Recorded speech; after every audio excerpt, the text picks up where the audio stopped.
It's the E-Commerce Minute, your daily dose of e-commerce, tech, and retail news with your hosts Bart Mraz and John Suter. The E-Commerce Minute is a production of Sumo Heavy, a digital commerce consulting firm in Brooklyn, New York, and Philadelphia. Find us on the web at sumoheavy.com.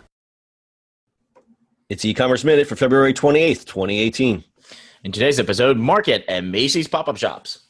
Macy's is launching a series of pop-up shops aimed to boost exposure of brands looking to break into traditional brick-and-mortar retail. The concept allows makers to boost their exposure and connect with a broader customer base. The concept, named Market at Macy's, is launching in 10 cities, including the New York Herald Square flagship and Boston, Detroit, Pittsburgh, Fort Lauderdale, San Antonio, Seattle, San Francisco, Las Vegas, and Los Angeles, according to Macy's. The concept will eventually be in 49 of the 50 U.S. major markets. Unlike a traditional concession operation, Macy's staff will operate the shops. Makers need to pay an upfront fee, but keep 100% of the profits. There is no long-term commitment, but a 1-month minimum is required.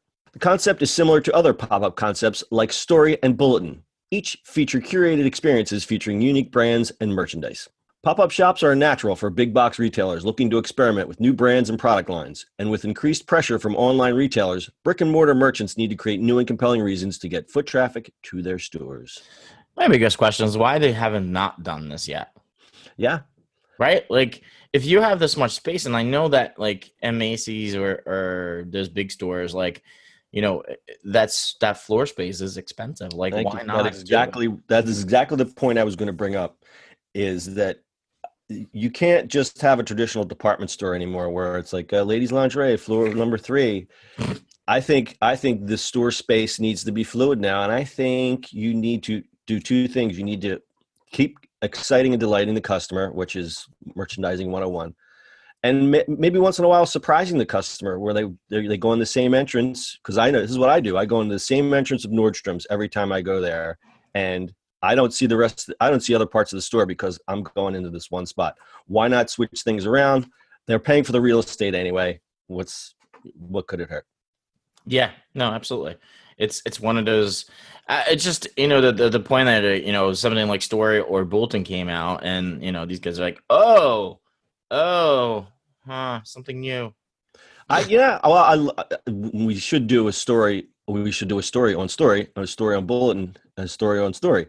I like that concept because they have the space and they continually just rotate in and out. And Bulletin is more of a high-end curated experience, but still they have that space, and each time the customer comes in there's something different.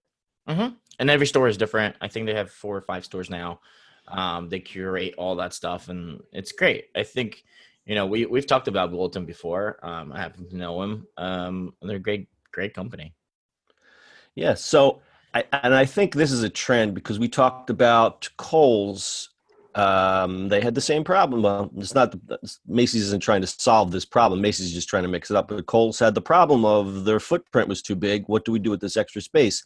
And now they're joining up with grocery. They're going to put, a grocery vendor in there. And the rumor is Whole Foods, but we don't know that for sure yet. JCPenney has Sephora pop-up shops. Nordstrom does holiday themed shops. So I think this is more the future of what retail is going to look like. And as I said, it's surprise and delight, and keep mixing it up. Mm-hmm. Absolutely. Yeah. I mean, pop-ups are a $50 billion a year business now. Think about that. If you want to learn more about the retail experience and what's coming in the future for retail, we've published a white paper, which you can find. We'll put a link in show notes. We talk about how the retail industry has been disrupted by the internet.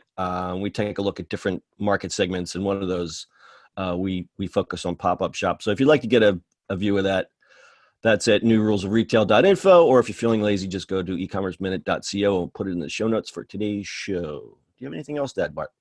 The show. No, I don't. The show. Okay, that's your e-commerce minute for today. We'll see you on the internet tomorrow. That's it for today's show. If you like the show, do us a favor and subscribe, or leave us a review on iTunes. And don't forget, you can now listen to the e-commerce minute on your Amazon device. Just add e-commerce minute to your flash briefing. And finally, if you have a comment or suggestion, or just want to say hi, find us on social media at Sumo Heavy.